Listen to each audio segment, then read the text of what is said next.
തിരുവനന്തപുരം വെള്ളറടയിൽ ഇനി മകൻ അച്ഛനെ കൊലപ്പെടുത്തിയ സംഭവത്തിന് പിന്നിൽ ബ്ലാക്ക് മാജിക് ഉണ്ടെന്ന നിഗമനത്തിലാണ് പോലീസ്. പ്രതി പ്രജിന്റെ മൊബൈൽ ഫോൺ ഫോറൻസിക് പരിശോധനയ്ക്ക് അയച്ചു. പ്രജിൻ വീട്ടിൽ സ്ഥിരം കേട്ടിരുന്നത് എന്തോ ചൈനീസ് പാട്ടെന്ന് പോലീസ് പറയുകയാണ്. പ്രതിയെ കസ്റ്റഡിയിൽ വാങ്ങി വിശദമായി ചോദ്യം ചെയ്യും. അജീഷ് ജയകുമാർ വിവരങ്ങൾ വെച്ചിരുന്നു. അജീഷ്, എന്തുകൊണ്ടാണ് ഇതിന് പിന്നിൽ ഈ ബ്ലാക്ക് മാജിക്കിന്റെ സ്വാധീനം ഉണ്ടാവാം എന്ന് പോലീസ് സംശയിക്കാനുള്ള കാരണം? അജീഷ്, അച്ഛനെ കൊന്നതാണ് കേട്ടോ.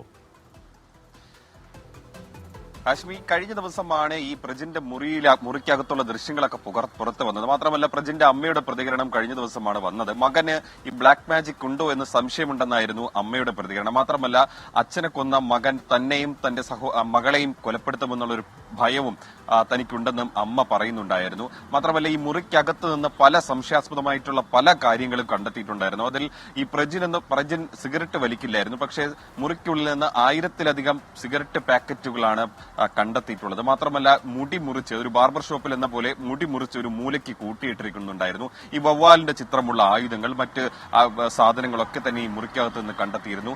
അങ്ങനെ സംശയാസ്പദമായി ഈ ബ്ലാക്ക് മാജിക് എന്ന് തോന്നുന്ന തരത്തിലുള്ള പല കാര്യങ്ങളും ഈ മുറിക്കകത്ത് നിന്ന് കണ്ടെത്തിയിരുന്നു. മാത്രമല്ല, എപ്പോഴും മുറി പൂട്ടിയിട്ട് ഈ പ്രജിൻ പുറത്തു പോകാറുള്ളൂ എന്ന് അമ്മ പറയുന്നുണ്ട്. ആരെങ്കിലും ഈ മുറിക്ക് അടുത്തേക്ക് ചെന്ന് കഴിഞ്ഞാൽ ഉടൻ അത് പ്രജിൻ തടയും, എതിർക്കും. അച്ഛനും അമ്മയും ഭീഷണിപ്പെടുത്തിയിരുന്നു. അച്ഛനെയൊക്കെ ഇടയ്ക്കിടയ്ക്ക് കഴുത്തിൽ പിടിച്ച് ചുമരിൽ ചേർത്ത് നിർത്തുമായിരുന്നുവെന്നും അമ്മ പറയുന്നുണ്ടായിരുന്നു. അങ്ങനെ വലിയ പേടിയിലൂടെയായിരുന്നു ഇവർ കുറെ കാലങ്ങളായി കഴിഞ്ഞിരുന്നത്. ഈ 2020 മുൻപാണ് ഈ ചൈനയിൽ ഈ പ്രജിൻ MBBS പഠിക്കാൻ പോയത്. അതിനുശേഷം ഈ കോവിഡ് വന്നതോടെ MBBS പഠനം മതിയാക്കി നാട്ടിൽ തിരിച്ചെത്തി.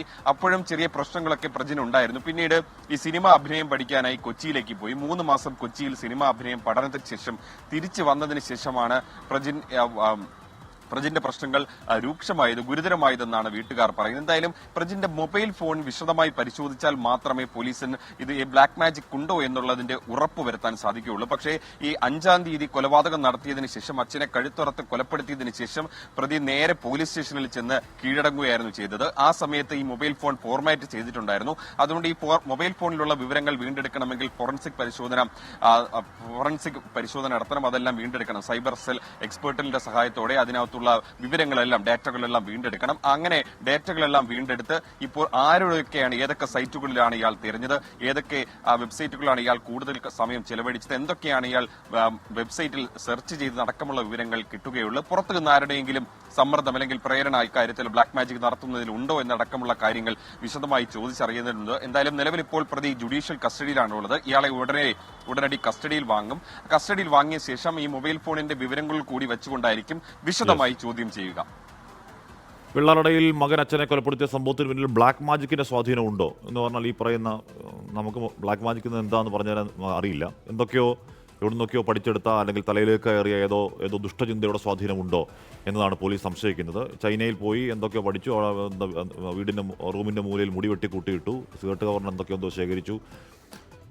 എന്താണെന്ന് ആർക്കാണ് അറിയുക? നേരത്തെ കണ്ട വാർത്തയ്ക്കകത്ത് ലഹരി, ഇത് അതിലും വലിയ വേറൊരു ലഹരി.